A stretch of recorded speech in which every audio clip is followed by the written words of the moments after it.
Sucesso não ocorre por acaso. É simples, mas não é fácil.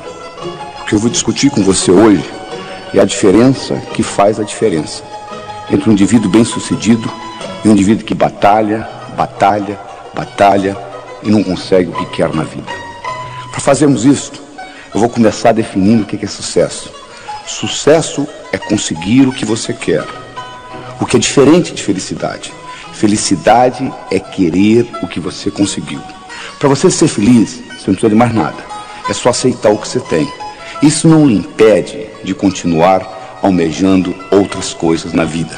Só que, infelizmente, as pessoas, de um modo geral, confundem sucesso com felicidade. E a história vai mais ou menos assim. Quando eu crescer, quando eu passar no vestibular, quando eu me casar, quando eu me divorciar. E o indivíduo passa pela vida igual um gato passa por um telhado de zinco quente. Só sente o calorzinho. Nesse programa, eu não vou lhe ensinar a ser feliz. É só você aceitar o que você tem. Mas eu vou lhe ensinar como conseguir o que você quer. E isto é uma ciência. Do mesmo modo que você aprende física, do mesmo modo que você aprende química, você aprende a ser bem-sucedido na vida. Para ser bem-sucedido na vida é muito fácil. É fazer o que precisa ser feito. Então nós vamos fazer o seguinte, nós vamos analisar aqueles indivíduos bem-sucedidos e descobrir quais as características desses indivíduos que fazem a diferença. E vamos incorporar isso no seu cérebro. E com isso você terá a chance também de ser bem-sucedido. Viveu nos Estados Unidos um indivíduo de nome Andrew Carnegie. O senhor Andrew Carnegie nasceu na Escócia. Ele era, na época dele, provavelmente o homem mais rico do mundo. Ele trabalhava no mundo do aço. Um dia, Andrew Carnegie, em uma das suas reflexões, ele teve um insight. Ele teve uma ideia. Ele disse, um dia eu vou morrer como todos nós morremos. Eu vou deixar muito dinheiro para o mundo, como de fato ele deixou. Ele deixou o dinheiro que construiu o Carnegie Hall em Manhattan, em Nova York. Ele deixou o dinheiro para construir a Carnegie Mellon University nos Estados Unidos. Mas ele disse, eu gostaria de deixar mais do que dinheiro. Eu gostaria de deixar essa habilidade que eu tenho, de tudo que eu coloco a mão, vira ouro. E ele então resolveu criar o que se chama a ciência do sucesso. E ele começou a procurar alguém que estivesse disposto a trabalhar com ele nesse projeto por 25 anos. Uma noite ele estava numa festa e ele conheceu um jovem de 19 anos de idade, de nome Napoleon Hill. E ele ficou impressionado com a inteligência desse jovem. E ele propôs a este jovem fazer esse trabalho de 25 anos, desenvolvendo a ciência do sucesso. Napoleon Hill foi para casa, pensou no assunto, avaliou, voltou e disse, eu aceito. Então Napoleon Hill, durante 25 anos, fez um estudo do que era sucesso. Ele teve a oportunidade de entrevistar 16 mil pessoas. Das 16 mil pessoas que ele entrevistou, 1.000 eram milionários. Dos 1.000 milionários, ele selecionou 500, que além de terem dinheiro, tinham paz de espírito, boa vida familiar, boa saúde, etc. E ele analisou profundamente as características desses 500 milionários e comparou com o resto. E ele descobriu que existiam 6 características principais que faziam uma diferença. E essas características são uma boa autoestima, uma boa habilidade de se comunicar, uma boa habilidade de estabelecer metas, de saber o que você quer, uma atitude positiva, uma dedicação ao trabalho e uma ambição sadia. O que eu vou discutir com você é exatamente como você consegue incorporar na sua estrutura psicológica essas 6 características. Você pode imaginar como se fosse uma escada, onde cada uma dessas características constitui um degrau da escada. E essa escada não leva a nada. Por que ela não leva a nada? Porque a escada do sucesso está sempre em construção. Não tem essa história de chegar. O que vale não é a chegada. O que vale é a caminhada. Então, são características que você vai incorporando. E uma coisa mais. Do ponto de vista didático, eu vou dividir para você em 6 degraus, em 6 etapas. Mas do ponto de vista real, é como se fosse um jogo de xadrez. Quem joga xadrez sabe, se você mexer numa peça do xadrez, você não mexeu numa peça, você mexeu no jogo inteiro. Aqui é a mesma coisa. Quando eu melhoro a sua autoestima, a sua habilidade de se comunicar melhora, a sua habilidade de estabelecer metas melhora, etc, etc, etc. Mas do ponto de vista didático, eu vou discutir com você uma de cada vez. Combinado? Muito bem. Então vamos começar com a primeira. Vamos discutir com você autoestima. Gostando mais de você. Se você não gosta de você, o mundo não vai gostar de você. Esta é a verdade. Infelizmente, do modo como nós somos criados, com as repreensões que nós recebemos na infância, estudos feitos mostrando que colocando microgravadores em crianças de 4 anos de idade, para cada elogio eles recebem 9 repreensões. A psicologia moderna mostra que para cada repreensão ser anulada do seu cérebro, você precisa de 7 elogios. E para cada elogio você recebe 9 repreensões durante a sua infância. Imagina o que vai acontecendo com a sua autoestima. Não só isso, você escuta muito não. Até a idade de 8 anos você escuta 100 mil nãos. Não faça isso, não faça aquilo, não faça aquilo, não faça aquilo. Que às vezes naquela época é importante, mas que depois, mais tarde, não tem significado nenhum. Mas você carrega aquilo com você. Conclusão, você chega à idade adulta com a autoestima lesada.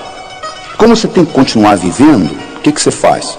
Você arruma um mecanismo de compensação. Você cria uma máscara. Só que toda compensação traz deformação. Então você termina deformado psicologicamente de uma forma ou de outra. Então o que nós mostramos que a primeira coisa que você tem que fazer é aprender a gostar de você. Você tem que melhorar a sua autoestima. O seu desempenho nunca será maior do que a sua autoimagem. Então, à medida que você melhora a sua autoimagem, você melhora o seu desempenho, tanto pessoal quanto profissional. O bonito disso tudo é que essa autoestima, ela foi codificada no seu cérebro linguisticamente. E do mesmo modo que ela foi codificada linguisticamente, ela pode ser descodificada linguisticamente. Ou seja, você não precisa morrer com a autoestima que você tem, você pode melhorá-la. E você melhora essa autoestima entendendo como que essa autoestima é estruturada em você. O cérebro tem 10 bilhões de células, 100 trilhões de conexões nervosas. E é dividido basicamente em 2 partes, esquerda e direita. O cérebro esquerdo tem funções diferentes do cérebro direito.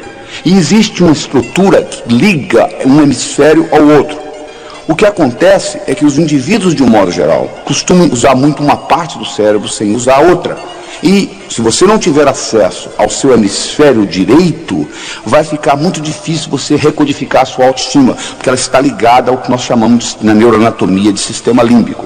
Então eu vou mostrar para você como que você entra nesse hemisfério direito e você consegue melhorar a sua autoestima. Um passarinho para voar precisa de 2 asas. Você nunca vai ver um passarinho voando com a asa só. Um indivíduo, para ser bem sucedido, ele tem que aprender a trabalhar com as 2 partes do cérebro, o hemisfério esquerdo e o hemisfério direito. O hemisfério esquerdo, ele é verbal, ele é lógico, ele é matemático, ele é digital, ele é objetivo. O hemisfério direito, ele é holístico, ele é não verbal, ele é emocional, ele é global. O hemisfério esquerdo ele consegue ver a árvore, mas ele não consegue ver a floresta. O hemisfério direito ele consegue ver a floresta, mas ele não consegue ver a árvore. Então você precisa trabalhar com os 2. Enquanto você aprende a trabalhar com esses 2, que infelizmente na escola você não aprendeu, porque a educação no mundo ocidental é orientada predominantemente para o hemisfério esquerdo, então você tem pouco acesso ao hemisfério direito, e 99% do seu poder está a nível inconsciente, porque o hemisfério esquerdo é apenas a ponta do iceberg, porque o poder 99% está no hemisfério direito, está a nível inconsciente. Se você não tem acesso a isso, você não tem acesso a uma grande parte do seu poder pessoal como ser humano. E além disso, você não consegue recodificar coisas que você codificou na infância. Então eu vou lhe mostrar como isso funciona e como você consegue penetrar entrar nesse hemisfério direito e fazer uma modificação nessa estruturação. E com isso, a sua autoestima vai mudar. No momento que a sua autoestima mudar, o seu desempenho vai mudar, ou seja, você vai melhorar o seu dia a dia. E com isso, a sua vida vai melhorar. Então vamos trabalhar nisso. Primeira coisa que você tem que entender é o seguinte: você, para entrar no hemisfério direito, os seus músculos têm que estar relaxados. Você não consegue entrar no hemisfério direito com a musculatura contraída. Então você tem que aprender um processo de relaxamento. Nem que seja um relaxamento de 3, 4 minutos. Mas você tem que aprender a dar uma desligada. As grandes ideias no mundo vieram do hemisfério direito. Como que o Einstein descobriu a teoria da relatividade? Ele estava deitado numa rede e de repente ele se imaginou viajando num raio de luz e descobriu a teoria da relatividade. Como que Arquimedes descobriu o princípio de Arquimedes? Ele estava deitado numa banheira, tomando banho, e de repente a ideia veio, e ele correndo nu na rua, eureka, eureka, eureka, achei, achei, achei. Porque o jeito como Arquimedes descobriu o princípio de Arquimedes é porque ele trabalhava com um rei, e o rei deu a ele a incumbência de descobrir se a coroa que o rei tinha ganho de presente era uma coroa totalmente de ouro, ou se tinha prata misturada, mas ele tinha que descobrir isso sem destruir a coroa. E ele levou essa ideia para a banheira, ele tomando banho, de repente ele descobriu como que ele conseguiria fazer isso sem destruir a coroa. E daí veio o princípio de Arquimedes. Mas o que eu estou querendo dizer é o seguinte: as grandes ideias vêm desse hemisfério direito. E você geralmente tem que estar num processo de relaxamento para que você penetre nessa parte do seu inconsciente que representa 99% do seu poder. Às vezes, em momentos de dificuldade na sua vida, você já entrou nisso. Tem um caso interessante que eles contam de uma senhora que dirigia numa estrada do Texas. Ela dirigia uma picape e a picape furou o pneu. E ela foi trocar o pneu da picape. E nisso que ela estava trocando o pneu, o macaco desceu de novo. Só que ela não percebeu, ela tinha um filho de 4 anos de idade, que saiu da cabine e entrou debaixo da picape. Na hora que o macaco enguiçou, o menino ficou preso debaixo da picape. Ela foi lá e levantou essa caminhonete. Ela com 50 quilos. Mas onde que vem essa força? Vem do inconsciente.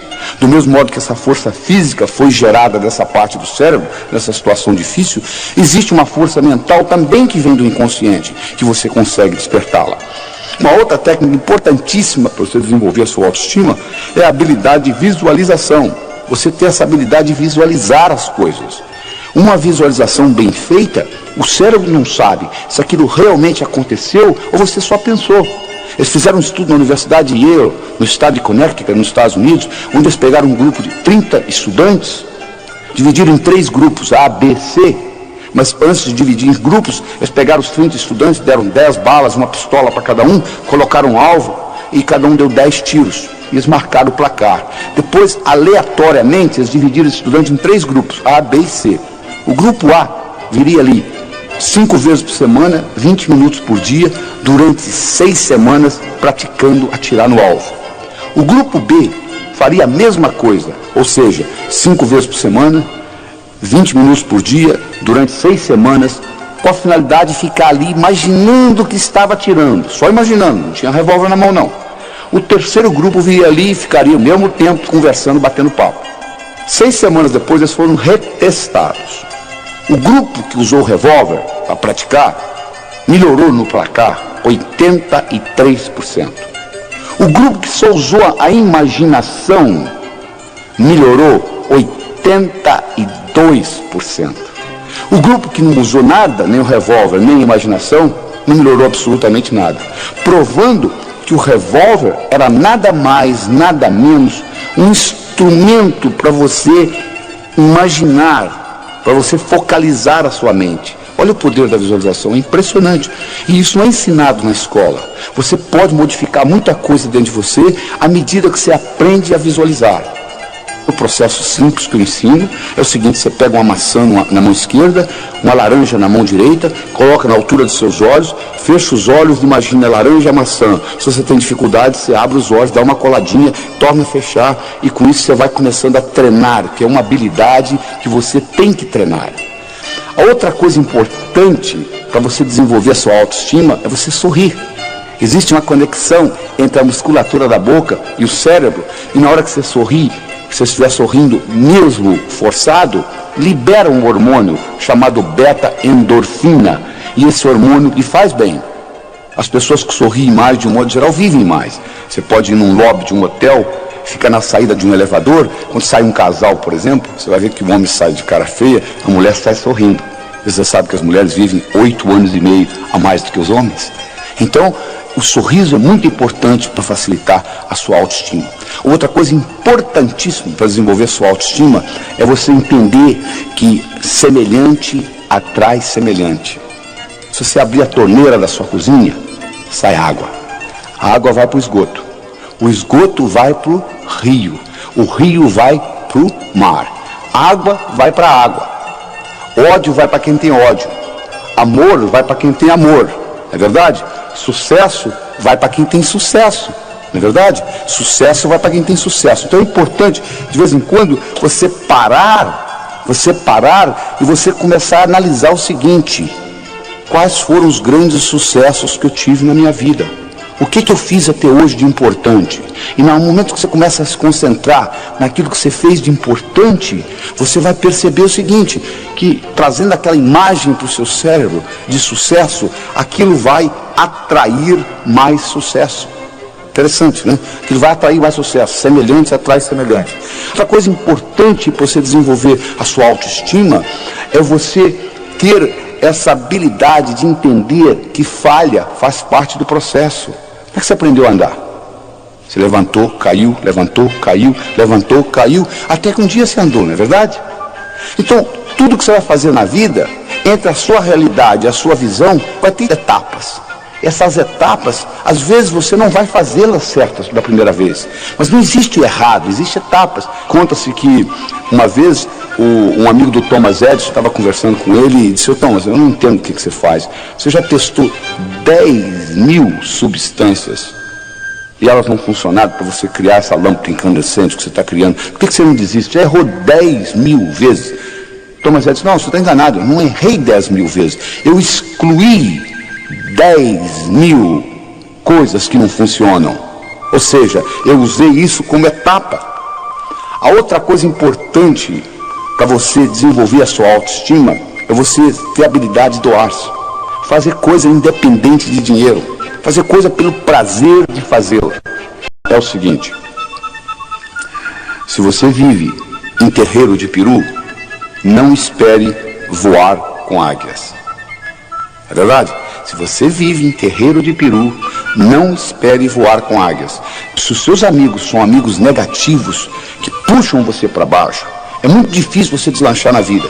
Já é difícil nadar contra a correnteza, principalmente com peso no pescoço.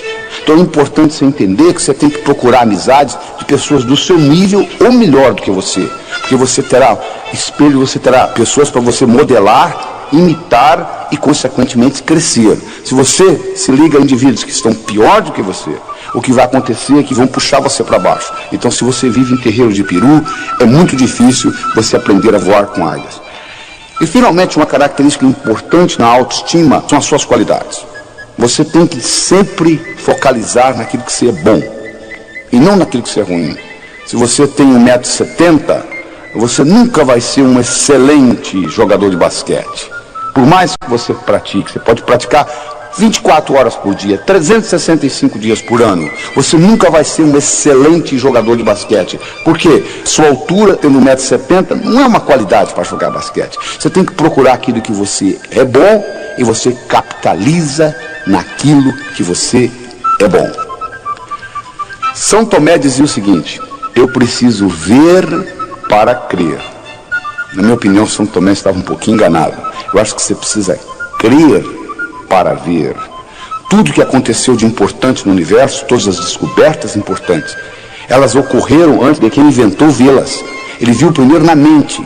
Então, se você tem que ver para crer, pouca coisa vai acontecer na sua vida, que você tem que sempre presenciá-la primeiro para depois imitá-la. Você já pensou se todo brasileiro tivesse essa atitude? Eu só acredito que a crise brasileira vai passar o dia que ela passar. E todo mundo falasse do mesmo jeito, todo mundo ficar de braço cruzado, esperando essa crise passar. É verdade? Então o que você tem que fazer é o seguinte: você tem que crer para ver. Este é que é o segredo. Você tem que acreditar primeiro e depois colocar em prática. Porque tudo que acontece no universo físico, primeiro aconteceu na mente de alguém. Essa é a grande verdade. É muito importante você entender isso. E essa credibilidade, às vezes você é bloqueado pelas mensagens negativas que você recebeu durante a infância. Eu faço uma analogia muito interessante, é o seguinte: imagine aí imagine um jarro, que você põe uma pulga dentro desse jarro e você tampa o jarro. Imaginou? Agora, a pulga não vai gostar de ficar nesse jarro. Ela vai pular para sair do jarro. Então ela pula, ela bate na tampa, volta, bate, volta, bate, volta. Chega uma hora que a pulga vai cansar. Então ela vai pular mais baixo um pouquinho. Quando a pulga começar a pular mais baixo um pouquinho, você pode ir lá e destampar a tampa do jarro, que a pulga nunca mais vai pular fora do jarro. Você não acredita? Faça a experiência aí para você ver o que vai acontecer. Mas você não precisa fazer a experiência. Você está lembrado como é que eles treinam o elefante no circo? Eles pegam um elefante bebê, amarram uma corda no pescoço dele, amarram numa árvore. O elefante tenta sair, não consegue, tenta sair, não consegue, tenta sair, não consegue, até que o elefante desiste. No momento que o elefante desistiu, ele agora está condicionado. Quando ele é adulto, agora a única coisa que o palhaço tem que fazer é amarrar uma corda no pescoço dele e amarrar na perna do tamborete. E ele continua pensando, professor da universidade, amarrado numa árvore. E ele fez um estudo dos últimos 400 anos. Você não precisa ir ao circo. E ele mostrou uma coisa fascinante. Ele mostrou que os próprios cientistas, muita coisa que você vive condicionado, que hoje está obsoleto. Quando você tinha 7 anos de idade, sua mãe disse: não atravessa a rua sozinho, perfeitamente. Quando você tinha 7 anos, as duas eram importantes. Agora já não é importante. Agora você tem que atravessar sozinho. Isso aí você já manipula, mas existem muitas outras ciências, nada mais, nada menos, muitas outras limitações que foram impostas pelos seus pais em você. Nunca usou a palavra paradigma. Tem uma frase famosa que diz: estão bloqueando essa sua habilidade, não podem ser resolvidos para ver o mesmo nível de pensamento. É isso que você tem que aprender a desenvolver, porque o seu cérebro trabalha importantes, não ciberneticamente, no mesmo nível de pensamento. Para quem não sabe o que é cibernética exige uma mudança de paradigma para que sistemas autônomos. Deixa eu mostrar para vocês. Se você coloca um termostato no ar-condicionado de uma sala, vamos supor que você coloca 22 graus Celsius, a temperatura da sala vai ficar mais ou menos em torno de 22 graus Celsius, independente da temperatura lá fora. E como isso vai ser feito? Vai ter um sensor que vai detectar a temperatura da sala e vai dizer o ar-condicionado para ligar ou desligar. Então, quando eu coloco um termostato no ar-condicionado de uma sala, eu coloquei inteligência numa máquina. O ar-condicionado passa a pensar em ligar e desligar independente da minha interferência. O seu cérebro funciona do mesmo jeito. Você tem termostatos. Você tem um termostato para dinheiro. Você tem um termostato para saúde, você tem um termostato para amizades, você tem um termostato para vida profissional, você tem um termostato para vida familiar. E você vai obter no seu dia a dia mais ou menos aquilo que você tem no seu termostato. Você quer mudar o seu dia a dia? Mude o seu termostato. Eu tenho uma história interessante do indivíduo, uma história verdadeira nos Estados Unidos. O indivíduo era um corretor de imóveis, ele vendia imóveis. Era um brilhante, um cara de boa aparência, boa inteligência, boa educação, boa comunicação, conhecia o assunto. Mas, infelizmente, quando chegava no fim do ano, ele juntava o que ele tinha ganho, ele faturava $30 mil por ano, que nos Estados Unidos não é muita coisa. E ninguém conseguia entender, o cara tão brilhante na profissão dele, como ele conseguia ganhar só $30 mil por ano? Um dia ele foi hipnotizado, e durante a hipnose, descobriu-se que quando ele tinha 7 anos de idade, o pai dele tinha falecido. E a companhia para a qual o pai trabalhava teve uma festa, uma cerimônia, onde ele e a mãe foram convidados.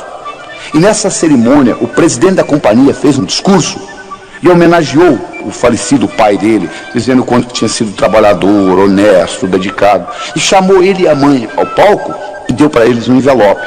E a mãe abriu o envelope e dentro do envelope tinha um cheque de $30 mil, que correspondia ao seguro de vida do pai.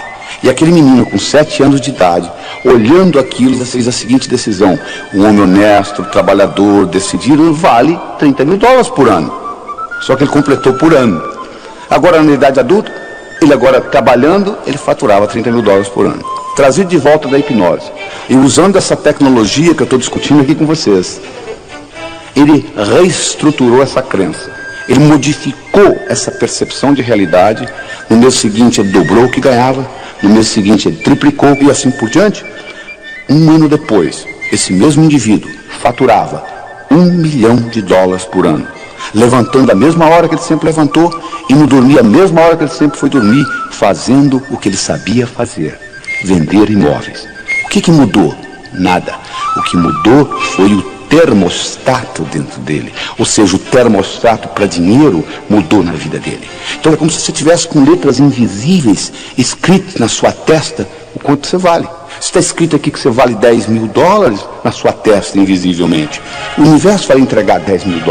Se está escrito aqui que você merece um bom relacionamento, você vai encontrar um bom relacionamento. Então o segredo está em você ficar certo por dentro. E aí você vai ficar certo por fora. Não tem nada errado com o universo. O universo é um lugar abundante, paradoxal, feito para todo mundo ganhar. Só que você tem que estar certo. Porque se você não estiver certo, você muda de emprego, você muda de cidade, você muda de país. Você já percebeu que quando você muda de uma empresa para outra, o outro patrão, depois de 5, 6 meses, começa a parecer igual aquele antigo? Por quê? Você levou os seus problemas com você. Porque o indivíduo diz assim, se eu pudesse mudar dessa cidade para outra, eu resolveria o meu problema. Não, você não resolveria. Você não resolveria porque quando você muda, você leva você com você. Esse aqui é o problema. Se você pudesse deixar você na outra cidade, mas você leva você com você, e os seus problemas são internos, então eles serão manifestados na outra cidade, de uma forma diferente, com faces diferentes, com ambientes diferentes, mas serão manifestados. Este é o grande problema. Então o que você tem que entender, você tem que reestruturar de dentro para fora. Essa que é a solução. A analogia que eu quero deixar para você nessa autoestima é a seguinte: imagine um jarro com bolas de várias cores dentro desse jarro. Imaginou? Imagine que tem vermelha, verde, amarela, e as amarelinhas são os problemas que você carrega com você na vida, as codificações negativas de infância, etc. Você tem 2 modos de você eliminar essas amarelinhas de dentro desse jarro. Uma delas, você vai lá e tira uma por uma das amarelinhas. Você pode fazer isso na psicoterapia, etc. A outra é você começar a colocar bolas vermelhas, verdes, bolas de outras cores dentro desse jarro, sob pressão, e automaticamente as amarelinhas serão eliminadas. Isso é um jeito de fazê-lo. Então começa a fazer planos, começa a estudar o que você quer fazer diferente, começa a valorizar mais o seu trabalho, valorizar mais a sua autoimagem, e com isso você vai notar que à medida que a sua autoimagem melhora, o seu desempenho melhora. Então esta é a primeira das 6 características importantes. Comunicação. Comunicação é fundamental em você conseguir o que você quer. Qual o valor de uma moeda de ouro no fundo do Oceano Atlântico, onde ninguém consegue chegar lá? Vale nada, não é verdade? O que adianta você ter conhecimento na sua cabeça se você não consegue se expressar? Não resolve absolutamente nada. Comunicação é uma habilidade essencial na sua vida pessoal e profissional. Deixa eu lhe perguntar uma coisa. O quanto de comunicação você aprendeu na escola? Praticamente nada, né?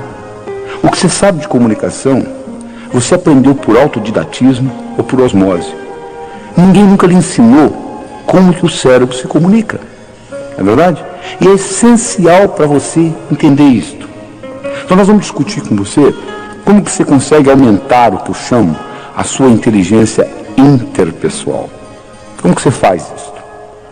Primeiro, você é julgado na vida por 4 coisas: o que você faz, a sua aparência, o que você diz e como você diz o que você diz. O que você faz? Como é que você descreve a sua profissão? Se você não valorizar o que você faz, o mundo não vai valorizar, isso eu posso lhe garantir. Às vezes o sujeito reclama assim, porque o meu patrão não me dá o valor que eu mereço. Você se dá. Você valoriza o trabalho seu? A valorização tem que começar com autovalorização. Ou seja, primeiro você tem que gostar do seu trabalho, você tem que valorizá-lo, você tem que aprender a descrevê-lo de uma forma atraente. A história que eu conto é o seguinte: você pega 2 pedreiros, um trabalhando ao lado do outro. Você pergunta para um pedreiro, o que você faz na vida?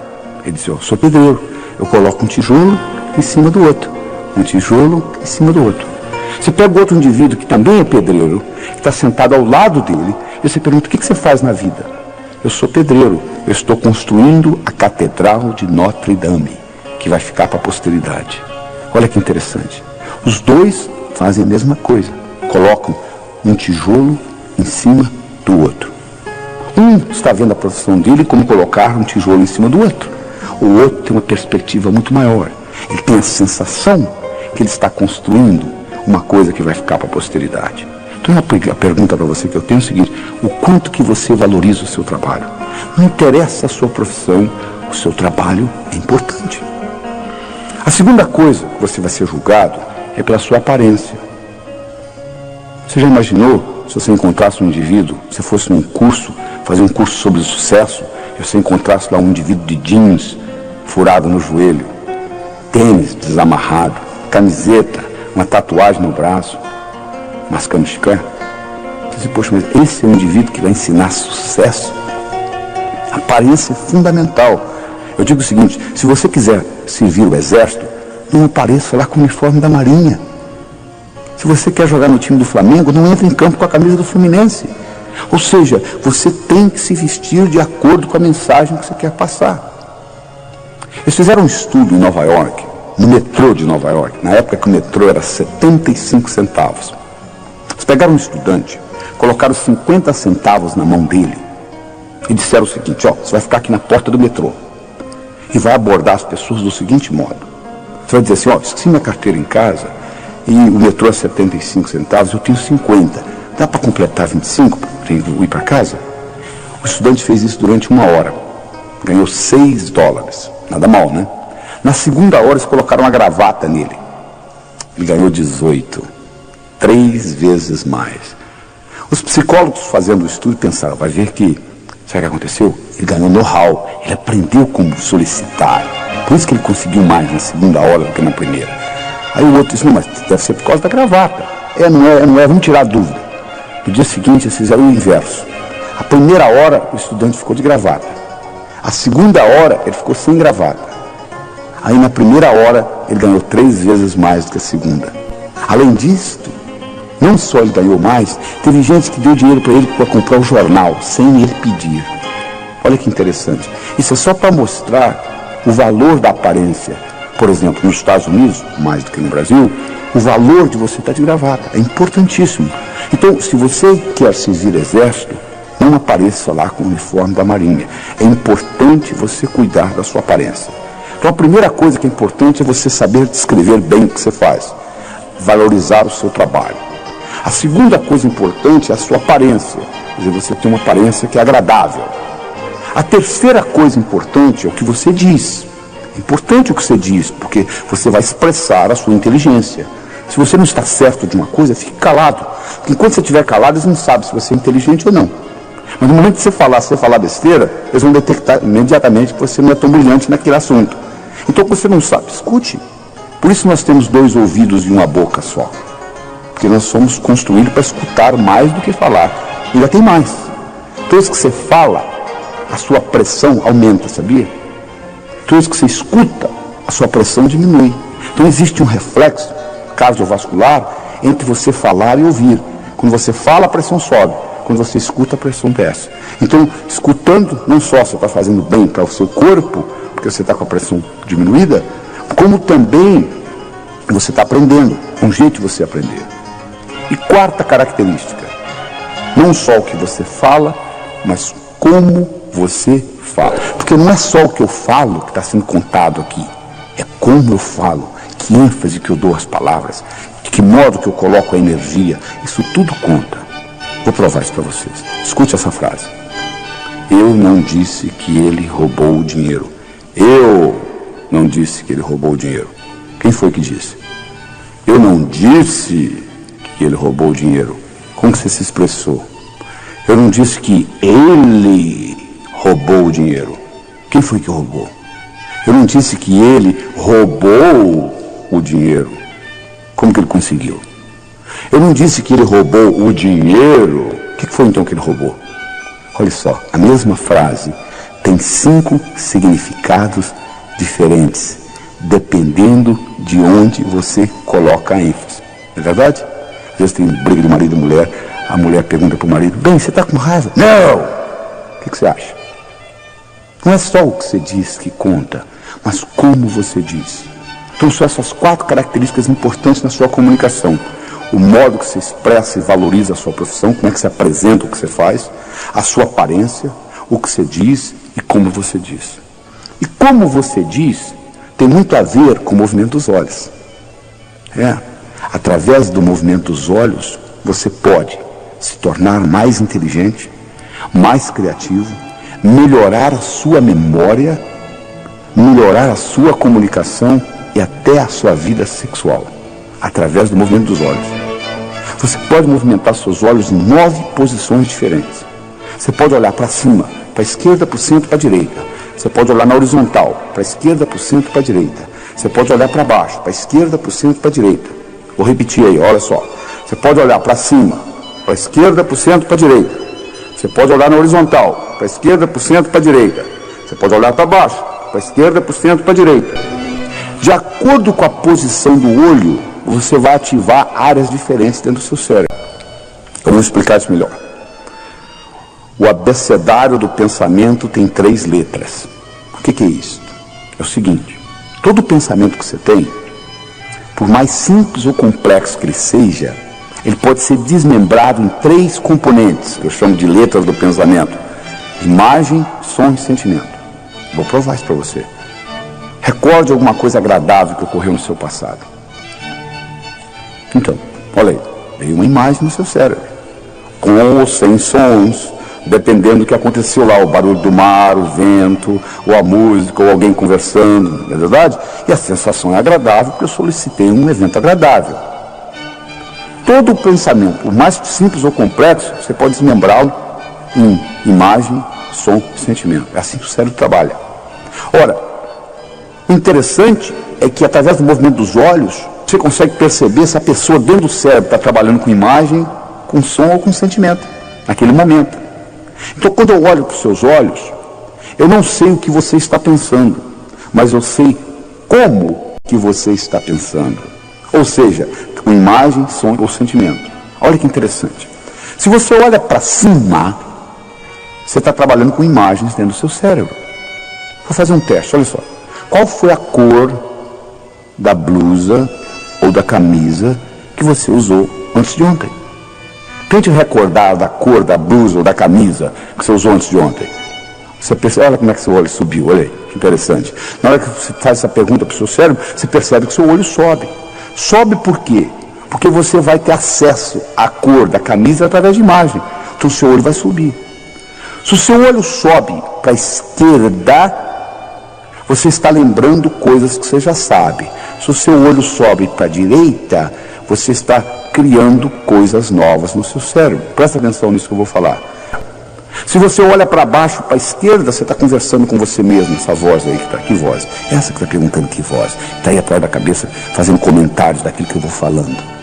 Se você olha para baixo, para a direita, você tem sensações do corpo e sensações de emoções.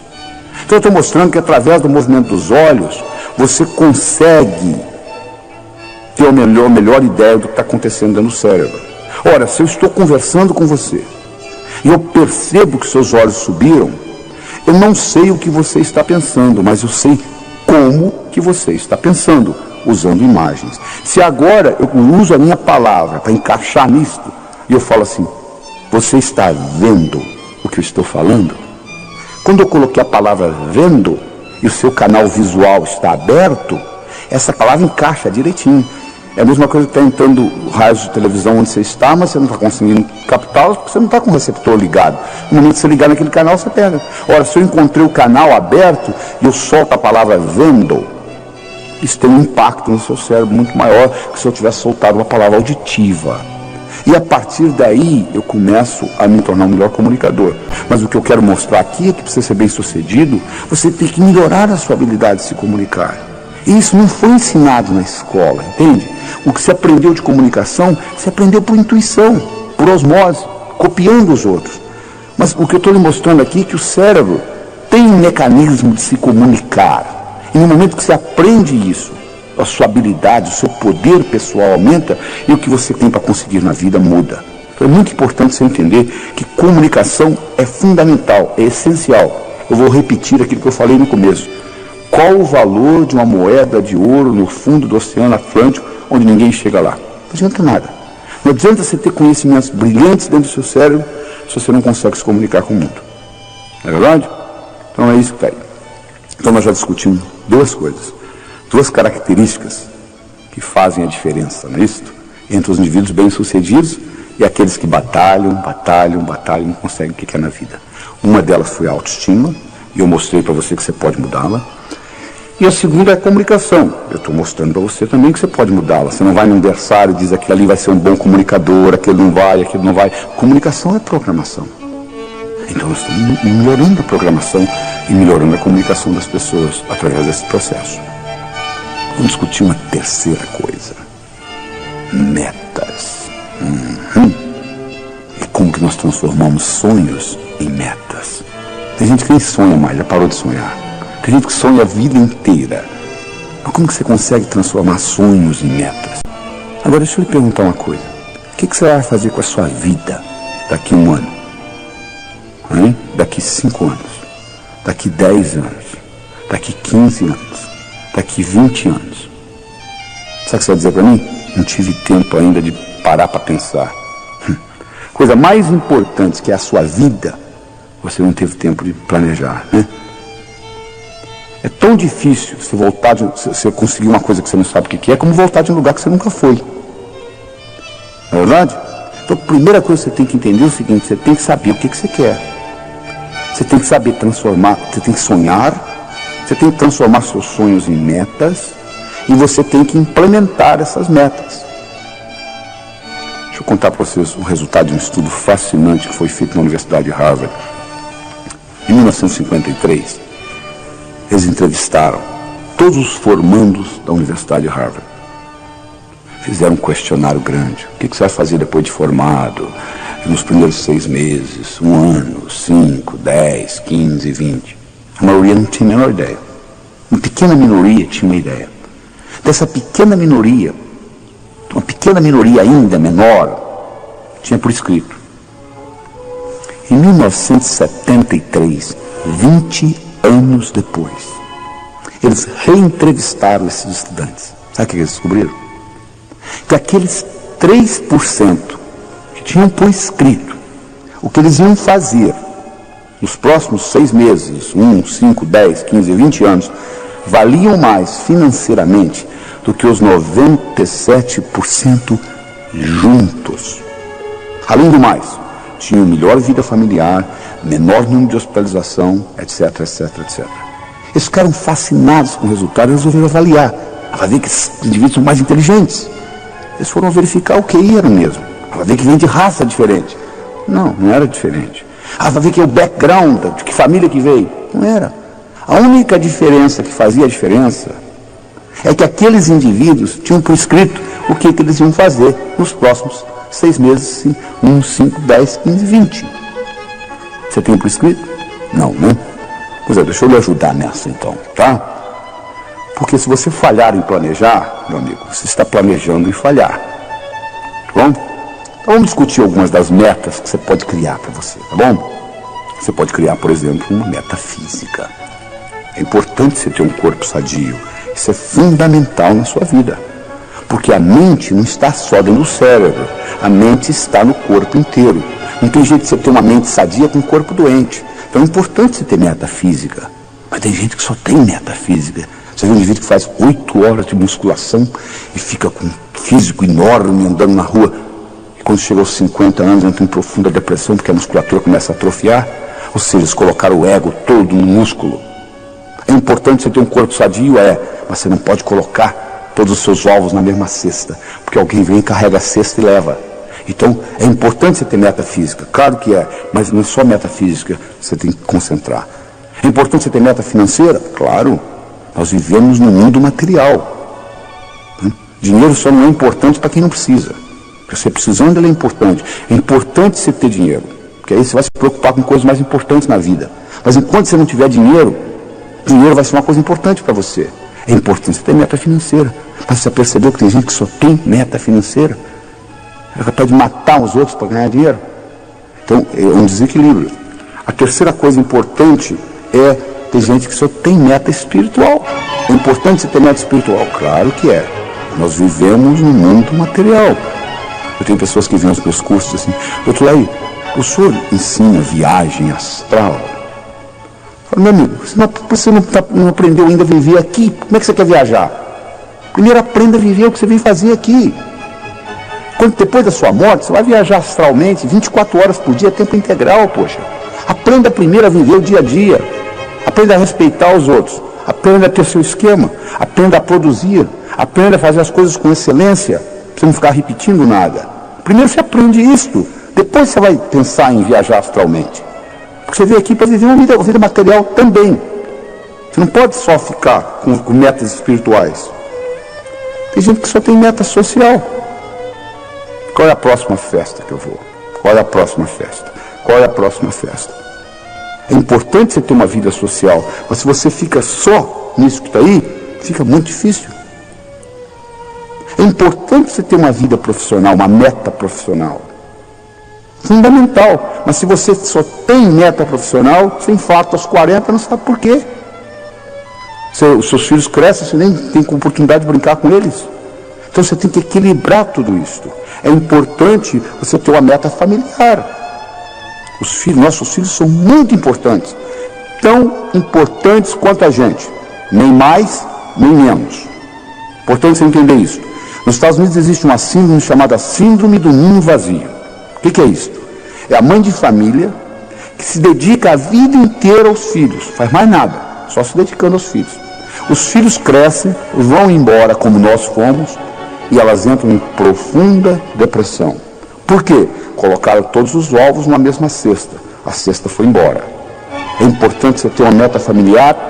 Mas faça outras coisas além de cuidar de filhos. Porque os filhos vão crescer, vão embora. E você vai ficar. Então é importante que você tenha outras atividades, outros interesses na vida. Fundamental que você entenda isso. Fundamental. A outra meta que você tem que equilibrar é a meta mental. Tem gente que eu conheço que conhece a enciclopédia britânica de capa a capa. Te pergunto, você fez alguma coisa com esse conhecimento? Por enquanto nada. O que adianta então?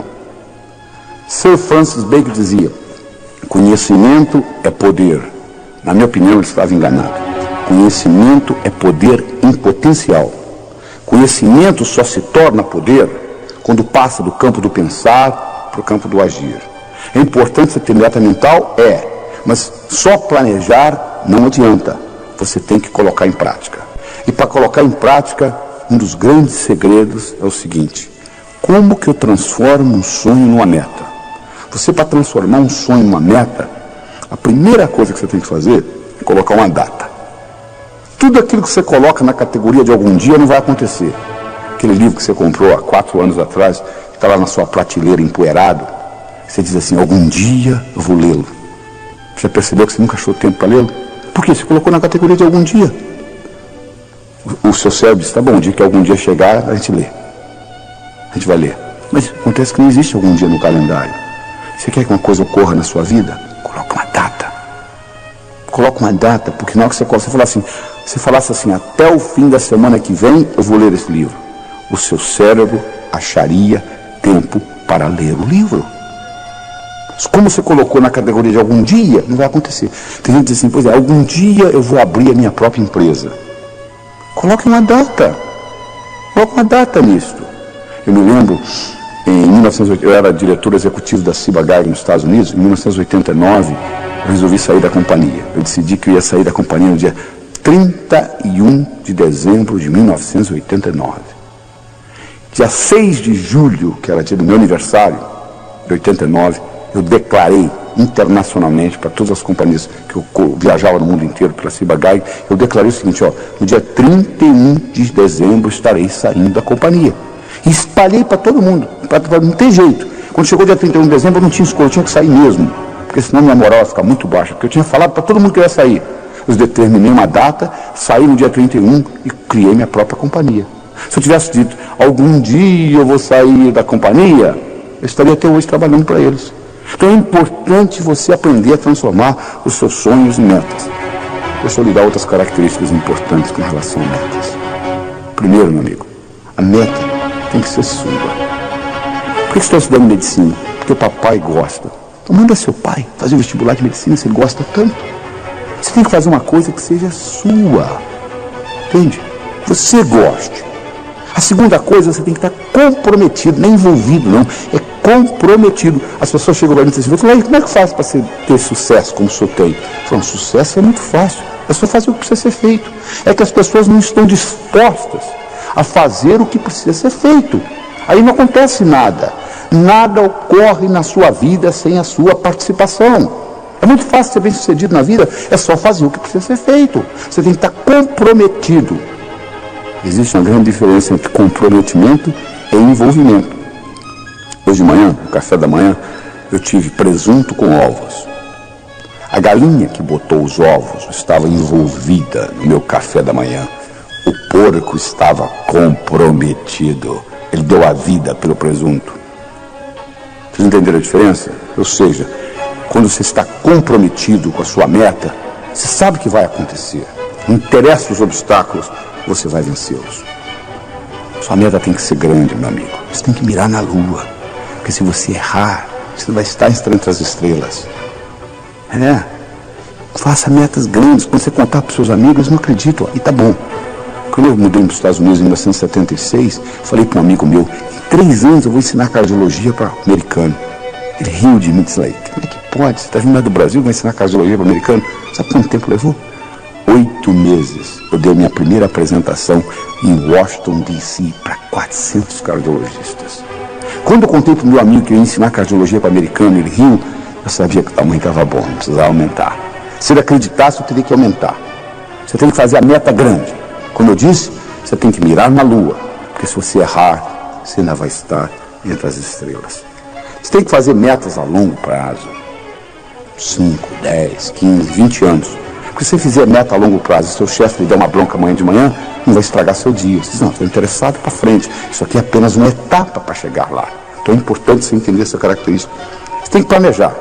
Se você falha em planejar, você está planejando em falhar, meu amigo. É importante você entender essa característica.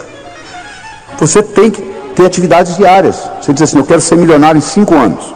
Bom, como que você vai estar daqui a 4, daqui a 3, daqui a 2, daqui a 1, daqui a 6 meses, daqui a 30 dias, daqui a 7 dias? O que você vai fazer amanhã de manhã para ser milionário daqui a 5 anos? É só esperar os 5 anos passar e acabou, não. Você tem que dividir as suas metas. E o bacana é quando você corta elas em pedacinhos, é como comer um salame. Você não come um salame inteiro, mas se eu cortar fatia por fatia com uma cervejinha, você acaba comendo o salame todo. As metas são a mesma coisa, se você vê-las como um todo, elas assustam. Mas se você quebrá-las em pedacinhos, muito importante. É também importante você descobrir onde você está, com relação à sua meta. Você liga para mim e fala assim, doutor, aí, como que eu chego a São Paulo? Eu lhe pergunto, onde você está? Ah, não sei. Então, se eu me desculpar, eu não posso lhe orientar. Porque se você estiver no norte, eu vou lhe falar para dirigir sul. Se eu estiver ao sul, eu vou lhe falar para dirigir norte. Mas se disser para mim, eu não sei. Eu me lembro de um caso de um americano que estava dando um curso, o americano falou assim, eu quero $50 mil na minha conta até o fim do ano. Eu falei, perfeito, é específico, tem data. Quanto você tem? Ele disse, não sei. Poucos dias depois ele me ligou e disse, você não vai acreditar, doutor, eu dei uma checada nas minhas contas todas, somei. Você sabe quanto que eu tenho no banco? $55 mil. Engraçado, né? Você estava pedindo uma coisa que você já tinha, né? Tem muita gente que faz isso na vida. Ah, se eu tivesse talento. O que você acha que é talento, meu amigo? Você acha que o pianista senta lá e começa a tocar piano? Talento é resistência na musculatura glútea. É sentar lá e praticar. Porque quanto mais você pratica, mais sortudo você fica. Então é importante você entender isso. Se você não sabe o que você quer, é muito difícil você conseguir as coisas. Tá bom? Até lá.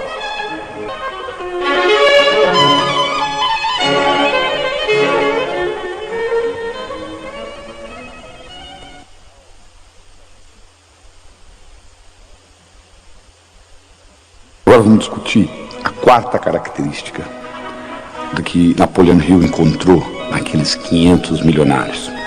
E essa característica é a atitude. A atitude que você tem com relação às coisas.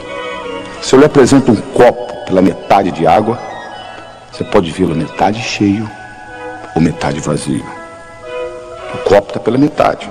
Você pode enfatizar no que tem ou no que está faltando. Os indivíduos bem-sucedidos, de um modo geral, eles têm a tendência de ter o foco naquilo que tem, não naquilo que está faltando. Ou seja, eles têm uma atitude positiva. Para você entender isso bem, você tem que entender que o que conta não é o que acontece, mas sim como você responde ao que acontece. Isso é que conta. É importante você entender isso. Deixa eu dar um exemplo pessoal meu, para você entender melhor. Meu pai faleceu quando eu tinha 16 anos de idade. Ele faleceu no dia 12 de abril. Eu tenho uma filha de 11 anos, de nome Cristine, e ela nasceu no dia 12 de abril. E eu ficava naquele dilema, quando chegava o dia de aniversário dela, eu ficava naquele dilema. Eu devo ficar triste, porque é aniversário de morte do meu pai, ou devo ficar alegre, porque é aniversário de nascimento da minha filha? Eu tinha aquele dilema comigo. Um dia, voltando do cinema com a mãe dela, e ela me perguntou: quando foi? Que mês que seu pai faleceu? Eu falei: abril. Que dia? 12. Foi muito interessante. O seu pai faleceu no mesmo dia que a Cristina nasceu? Você nunca tinha falado isso? Eu falei: foi interessante. Você perdeu uma pessoa que você gostava tanto, e Deus lhe entregou de volta uma pessoa que você ama tanto. Na mesma data, 12 de abril. Pum! Alguma coisa aconteceu no meu cérebro. A data não mudou. Meu pai continuou falecendo no dia 12 de abril, minha filha continuou nascendo no dia 12 de abril. Mas o modo como eu passei a interpretar o aniversário dela mudou totalmente. Então, o que conta na sua vida não é o que acontece, mas sim como você responde ao que acontece. E para você entender isso melhor, eu vou introduzir uma nova palavra no seu vocabulário. É a palavra paradigma. O que é paradigma? Paradigma é o modo como nós percebemos o mundo. É a água para o peixe. O paradigma nos explica que nós estamos dentro de uma borda e como nós somos bem-sucedidos nesses limites. Vou dar um exemplo. Se você é do sexo masculino e você vai numa piscina um domingo de manhã e tira a sua camisa, não tem nada demais você mostrar o mamilo, porque você é do sexo masculino.